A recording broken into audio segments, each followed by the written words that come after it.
Let's return to This Week in America. Here's your host, Rick Bratton.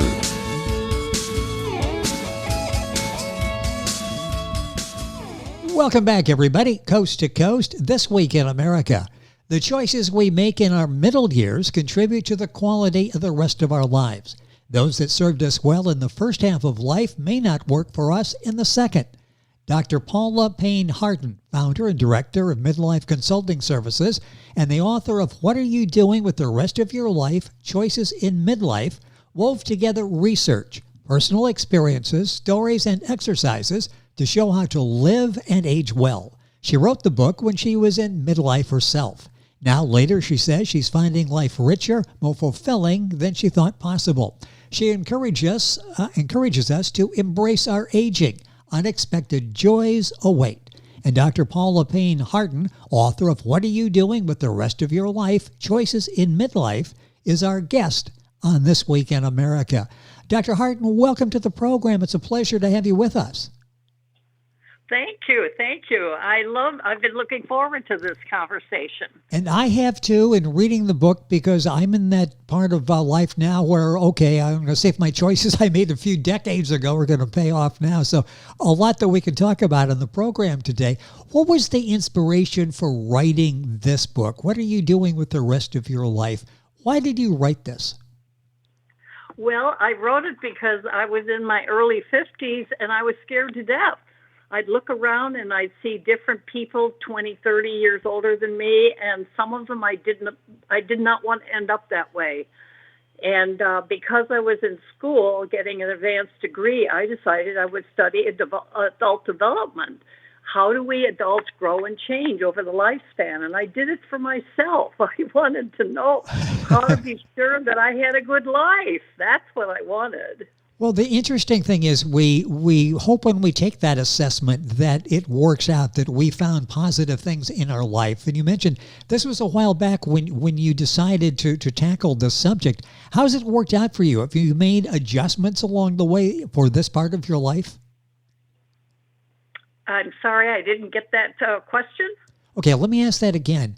What has this been like for you in a few years ago, making this assessment and making adjustments, and now being able to see how things are working out? Has it worked out for you? Did you decide what you were doing with the rest of your life? You were able to change course and enjoy life now more than you were before. I think you're asking me how I'm doing with my aging. Is that what you're asking? Well, yes. How in making maybe adjustments along the way when you did the reassessment at that age. Talk about the impact that's had on you. I have two examples. I'm now 89, so I did not expect to have as many rewards in life at this age, and I would not want to go back to be younger. I am a really happy camper, even though my life, I don't travel anymore and all of that, but the inner life is so rich, and the love of nature and the love of people and the joy that is within me. I would love, if I could, Rick, to tell an example of negative aging and an example of positive aging. Yes, please do that because it's so important. Go ahead and give us those examples. Yeah, okay. I had a friend, this was when I was in my 50s. Her name was Nancy, and she just had returned from a visit with her 90-year-old mother on the East Coast. And this is what she said to me: Paula, I thought about your research and teaching work so often while visiting my mother. I found myself collapsing, regressing into a childish role around her. She's so negative and self-centered. I asked her how she slept. She'd say awful. I'd ask her how she felt. She'd say terrible. And so then she just said, Mom will never change. She'll stay in that big house, feel sorry for herself, and try to make the rest of us feel guilty. And she said, I just saw myself clenching my jaw all the time. I talked to my mother through clenched jaws. And so I call these the clenched jaw people. Well, yes, and I know them. I know some of them. Yes, don't we all? And then positive aging, I took a group that is newly emerging and I think have a lot of power, and they're called seasoned elders. And this is a poem I wrote about the seasoned elders that are happening today. It's just called Needed, Seasoned Elders. Attention, attention. This is an age when the tides are unpredictable, dangers lurk, cruel and useless wars are set in motion, human greed ignores human need. To whom can we turn? Where are the visionaries who have the skills and wisdom and integrity required? Where are leaders sensitive to evolution's inner compass? Some see a force field quietly forming. Seasoned, empowered elders gather. These courageous ones, distinct from those just getting old, use everything in life as curriculum. Baptized through their many failures and losses, tested on every side, they keep on keeping on. Wisdom keepers, they are in touch with possibility. Their playful spirits are wild and liberated. Listening deeply, they see beneath the surface. Refusing to stay stuck in quagmires of fear and negativity, they transcend and yet include. Watching and praying, they know our blue-green home can discover and recover its intrinsic harmony. Capable of emancipated love that knows no opposite, they're midwifing a world that works for everyone. This is the next heart step in our swiftly turning planet's mysterious evolution. I like that. That is so well done, and the thoughts in there. This is really something. We need a copy of that poem so we all can use that to get through life. That's very well done. Yeah, I'm sorry. I have a hearing problem, and I didn't get that last question. That is absolutely not a problem. That poem is so well done. And our guest on the program is Paula Payne Hardin, the book that she has written and we're talking about today. Or What Are You Doing with the Rest of Your Life? The book is available at Amazon, all of the usual places. In the book, you talk about every life has turning points. From these turning points, when we hit those, it can make a big difference in our lives. What do you mean by turning points, and what were some in your life, the turning points that you had to deal with? Well, I have a real good example for that. I had just married a man named David, and it was we had both been married before. And while we were dating with friends and whatever, we'd have a cocktail and sit and talk and laugh and debrief after our days. And after we got married, trying to put together two families, they were all older children except for one, and so we really guarded our little time with our cocktails, and we would process the day. But then we had two, and then sometimes we would have three, and we got into a couple of big fights that were alcohol induced, and. So we just sat down and we said, we have to do something about this.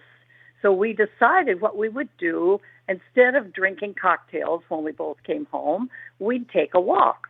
And he was the mathematical type, so he drove around and figured out a 2-mile radius for us to walk. Pretty soon on Saturdays, we looked around for forest preserves and did 4 and 5 miles. And then we took a vacation and went out to Colorado and climbed in the mountains there.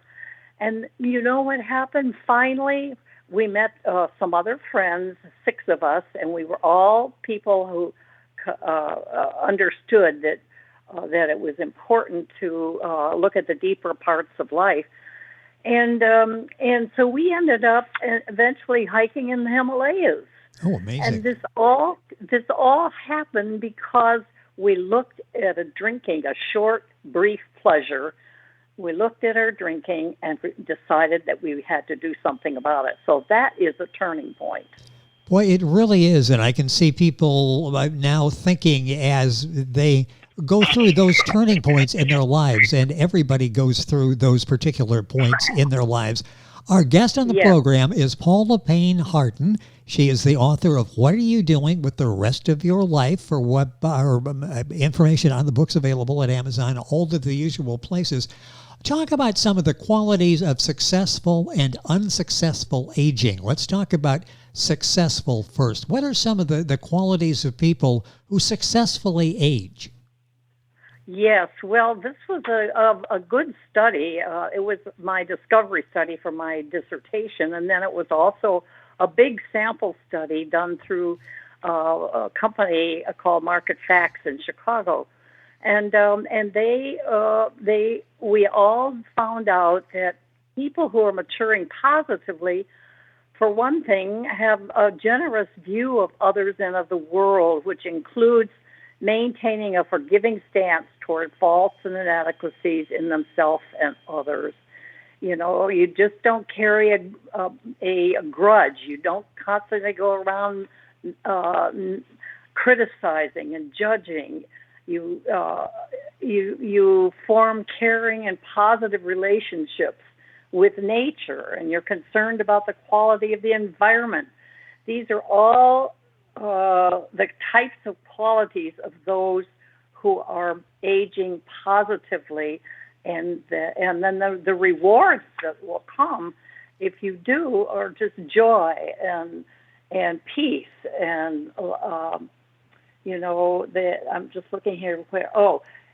People who are maturing positively describe themselves as spiritual. They trust some higher power or God, or they trust the life process itself. And they're committed to continued learning. They're taking workshops or that kind of thing. And they're hopeful people. They take their dreams seriously, and their lives demonstrate that some dreams do come true. How important is it to be reflective? What role does that play? And maybe self-understanding as well. Does it help us to be reflective? I'm sorry, I didn't get the question. Yeah, does it help us to be reflective, sort of self-understanding? Is that a positive attribute as well? Yeah, I'm sorry, I can't get that. Not a problem. Not a problem. Let me ask that again. Being reflective, how important is that to be self-reflective? Is that an important quality to have? Yeah, I'm not able to get your question. I'm sorry. Okay, not a problem. Yeah. Let's just go on and let's talk about the our guest on the program, Paula Payne Hardin. She's the author of What Are You Doing with the Rest of Your Life? Talk now about the qualities of an unsuccessful person who is aging, traits they have that really hold them back and prevent them from enjoying the part of aging that we all will experience. What are some of those characteristics for those that are unsuccessful at aging? Yeah, it's like the example I gave in the beginning. You'd sort of end up with a clenched jaw if you're with them. For one thing, they have a tendency to blame others for problems and their feelings of isolation, and they have a tendency to alienate other people, and they're difficult to be with for more than a brief time. And they have moodiness, they're irritable, they're thoughtless, they have low vitality, chronic anger, meanness of spirit, and they cling to rigid opinions, unable to set them aside long enough to listen to another's view, and they have the inability to enjoy and adapt to the changing world. And here was an easy one to measure. They have a need to hang on to money, whereas the people who are aging successfully give more financially than do most people.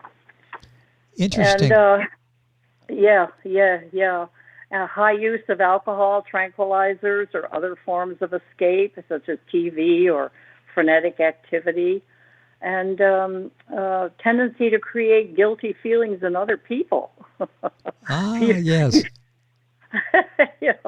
And they focus on fears. One doctor told me that some of his geriatric patients all they talk about is what goes in their mouth and what comes out of their body. That's the limit of their Yeah, my wife and I joke about that often when you're with older people, basically people our age. That's what a conversation comes down to. What pills are you taking and how regular are you? I mean, that's pretty much the exactly. conversation. You had mentioned before about enjoying the outdoors, enjoying nature. You live in a beautiful part of Florida along the Atlantic Ocean. How important is that for you, just to get outside and to appreciate the beauty that's out there and to see the ocean, this magnificent ocean that's at your doorstep? Oh, I know. It's so magnificent, and the energy that the ocean gives us, just breathing that fresh air that comes over the ocean from Africa usually, and it's magnificent. And I love Africa anyway. It's a beautiful land, so I feel connected. But as I sit on my front porch, I feel connected to the little lizards. I feel connected to the birds. I feel connected to the beautiful blooms that are all around us here in this beautiful area of Florida. There's a connection now with all. We're not separate, different units. We're connected together with people and with life in general.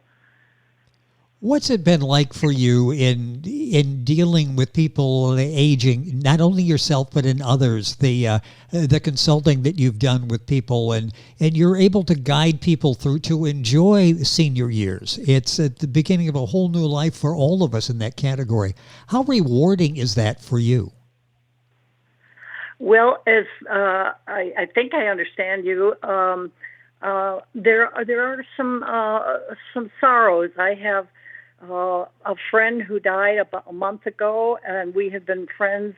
His name was Bill, and we had been friends for 50 years, and we're part of the group that hiked the Himalayas, and they lived right near me. And his wife, who is just so dear to me, left just a few months before he did. I mean, these are the losses that we will have, but that isn't what I dwell on. Sure, I do my crying and everything, but they're released, and guess what? I had their friendship for 50 years. Wow. So what's not to be grateful, rather than look at what I'm missing and what I'm losing. When people read your book, what are you doing with the rest of your life? What do you hope the takeaway is? What's maybe the most important lesson or two that people you hope take away after reading the book? I want them to follow their deepest heart's desires. I want people to take time to find out what it is they really want, and then to take steps and be shocked at how life seems to meet you and help you go to the next step.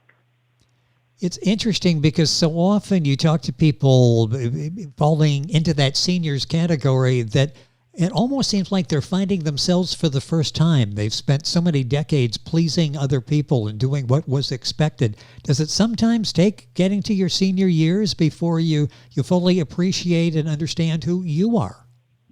Well, adulthood people have agreed to have basically 3 stages: early, middle, and late. In the early part, we're busy with doing our careers and raising children and all of that part of life.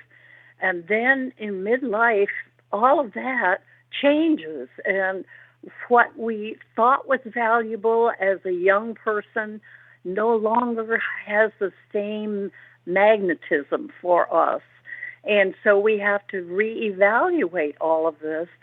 And if we can do that, we find that the caring that we learned in our little families in the first part of life becomes caring for a larger arena, our town, our country, our world. And we begin to care for all that is around us. And then as we get really old, which I certainly am now, then it's just joy in what is around you, rejoicing in the beauty of the leaf, of the flower, of the the people and even though my body isn't quite what it used to be, and I'm very hard of hearing and all of that, but life is worth it. It is worth it. I got a couple minutes left. I want to talk about simplifying life, and I think you touched on that in your answer to the last question. How important is it for us to simplify so we can enjoy those pleasures that you talked about in nature and just sitting and being reflective? How important is it to simplify? And is it difficult for us to simplify? How important is tell me again slowly so I can understand. Yeah, how important is it to simplify life, to get to the point where we need to slow things down and sit and be able to enjoy the sound of the ocean? We want to be able to sit and enjoy the changing of the leaves. How important is it to simplify our lives? Oh, it is so important. And I have these friends who just passed away were collectors, and now their children, adult children in their 50s and 60s, are having to sort through everything and try to make sense of it. And if I can give a gift to my children and those who come after me, it will be that I simplify my life. I sort through things. I let them go. I pass them on, and I don't need a big house. I don't need a lot of clothes anymore. I don't need a lot of valuable things. I just need things that warm my heart and allow me to have more space just to be. Every afternoon, people know they can stop by and say hi to me. At about 4:30, I'm on my front porch just sitting and listening to life. That is a great lesson for all of us. Dr. Hardin, it's been a pleasure having you on the program. The book is What Are You Doing with the Rest of Your Life? Choices in Midlife. The book available Amazon, all of the usual places. Information on our website, thisweekinamerica.us. Thank you so much for being with us on the program. Would love to do this again, continue our conversation. So many words of wisdom, thoughts of wisdom that you bring out to us today. Thank you for being with us on the program. It's been a pleasure. Thank you. Thank you very much. It's been a pleasure being with you, Rick.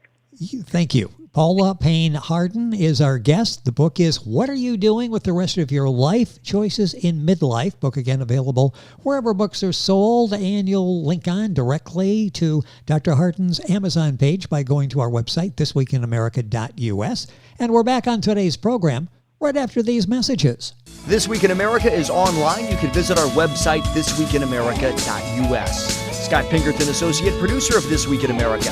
Jay Anderson, Segment Producer. Ben Watson, Webmaster. Otto Bechet, Director of Engineering and TV Production. This Week in America produced and is a trademark of Blue Funk Broadcasting, LLC. For information on all of our guests and to listen to this week's show, our website again at thisweekinamerica.us. And I'm Sean Bratton, Executive Producer of This Week in America.